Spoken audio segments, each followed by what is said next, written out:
Welcome back to the Path to Peace Therapy podcast. I'm your host, Stephanie Buckley, an AMFT parenting strategist, family systems coach, and sports psychology-informed ADHD specialist. I've been with my husband for over 3 decades, and together we've raised a thriving 23-year-old neurodivergent son whose journey continues to shape the work I do with families every single day. If your child is struggling with ADHD, OCD, anxiety, or executive functioning challenges, or if you're a young adult trying to understand your own patterns, this is the place for you. Let's get started. Triangulation is one of the most common and least recognized patterns inside a stressed family system. It happens quickly, almost automatically, and often with good intentions.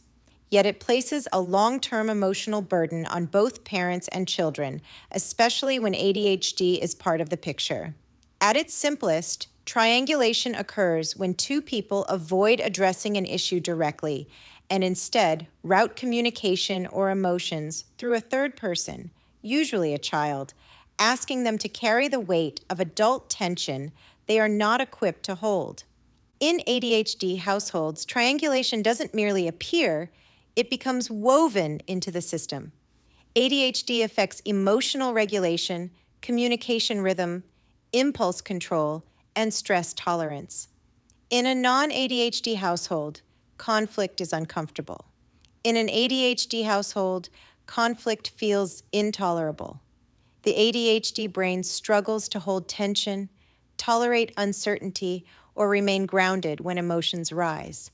So instead of addressing problems directly, adults may unconsciously use the child as a buffer, an interpreter, or a messenger because facing each other feels too overwhelming. A child becomes the middleman not because they are prepared for the responsibility, but because the adults are overwhelmed, dysregulated, or conflict avoidant. In real-life moments, triangulation sounds like, tell your dad you need help with your homework, or ask your mom why she didn't sign the paper, or your father doesn't understand why you act like this. Maybe you can explain it to him, or even, your mom is upset about what happened. Can you talk to her? What begins as a shortcut becomes a defining emotional role in the child's identity. Children with ADHD, who already have heightened emotional sensitivity and an intense awareness of relational energy, often step into the role of mediator or peacekeeper because they feel tension faster and more deeply than anyone else in the home. They can read tone, body language, and micro-expressions instantly, and their nervous system reacts before they have words for what they're sensing. When conflict emerges between parents or siblings, these children automatically move into whatever position feels like it will restore balance, soothing, fixing, distracting, or emotionally absorbing what is happening around them. They become the emotional glue that keeps the system from falling apart. But when you place a neurodivergent child in the middle of conflict, even small conflict, you are asking their developing brain, a brain already navigating inconsistent dopamine, emotional flooding, and difficulty regulating to carry emotional weight meant for adults.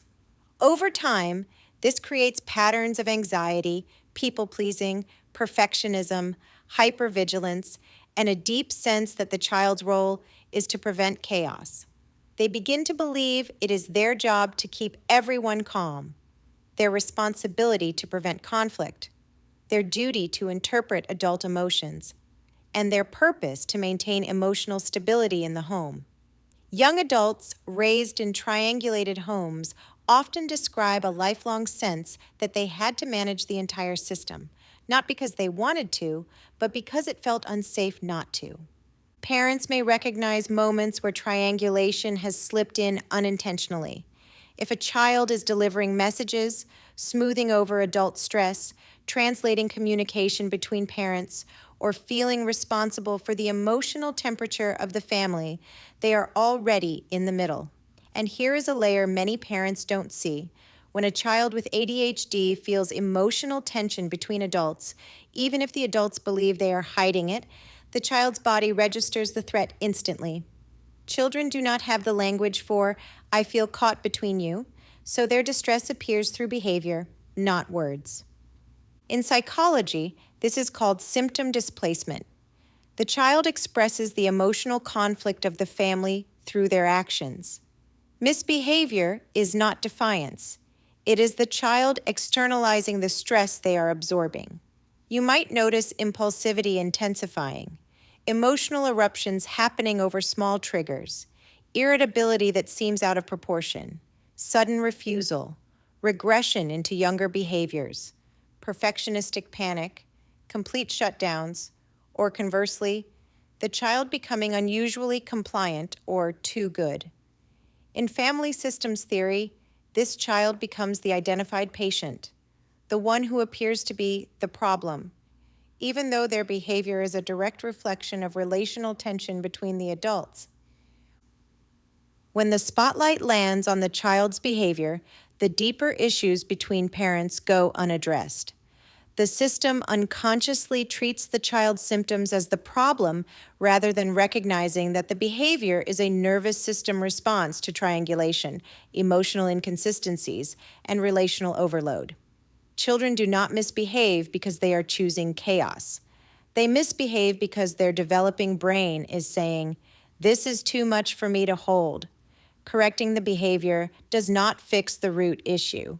Rebalancing the family system does. And triangulation becomes even more complex when you look at how parents respond differently depending on whether the ADHD child is regulated or dysregulated. When a child is regulated, calm, focused, agreeable, and emotionally steady, both parents often feel aligned. But even in these moments, triangulation quietly appears. One parent may take credit for the child's stability, while the other is subtly blamed for past dysregulation. The child feels this subtle imbalance and often gravitates toward the parent who feels safer or easier emotionally. Regulation doesn't remove triangulation, it hides it. The loyalty binds begin to form quietly. But the clearest expression of triangulation surfaces when the child becomes dysregulated. When the child explodes, shuts down, refuses, melts down, or spirals, each parent's nervous system reacts differently, and this is where the conflict between adults becomes louder than the child's needs. One parent typically becomes the pursuer tightening structure, directing, correcting, increasing demands, raising intensity, and trying to immediately fix the behavior out of fear, urgency, or intolerance of dysregulation. The other parent often becomes the protector softening expectations, stepping in to shield the child, offering explanations, reducing demands, and trying to de-escalate to prevent emotional harm. Both parents love their child deeply, but instead of working together, they become emotionally aligned with different parts of the child's experience. The pursuer aligns with the need for structure, accountability, and future-oriented behavior. The protector aligns with the child's struggle, sensitivity, and emotional vulnerability. The tension shifts from the child's dysregulation to the parent's disagreement. Suddenly, the child is no longer the one having the biggest emotional reaction. The parents are reacting to each other.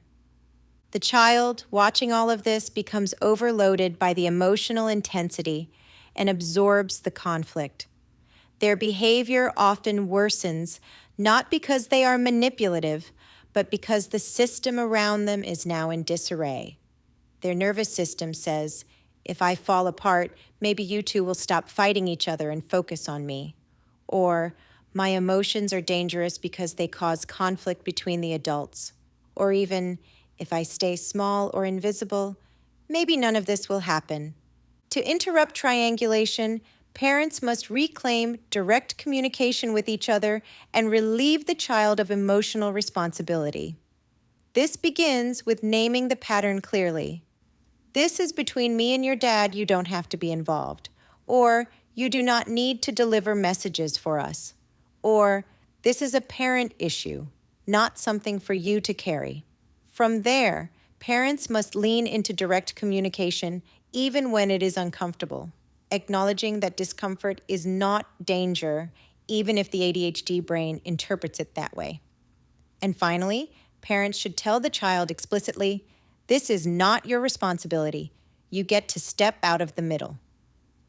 Those words alone can lift years of tension off a child's shoulders. Triangulation dissolves when adults reclaim communication, clarify roles, regulate their own emotional reactivity, and commit to protecting children from adult dynamics. When this happens, the entire family system reorganizes into a healthier, more stable, and more connected pattern one where the child no longer serves as the emotional bridge because the parents have built one between themselves. Thank you for listening to the Path to Peace Therapy podcast. If today's episode gave you clarity or helped you understand your family system in a new way, share it with someone who needs it. For more tools, resources, and parent coaching support, visit thepathtopeacetherapy.com or connect with me on Instagram at thepathtopeacetherapy. And remember, small shifts lead to big change. I'll see you in the next episode.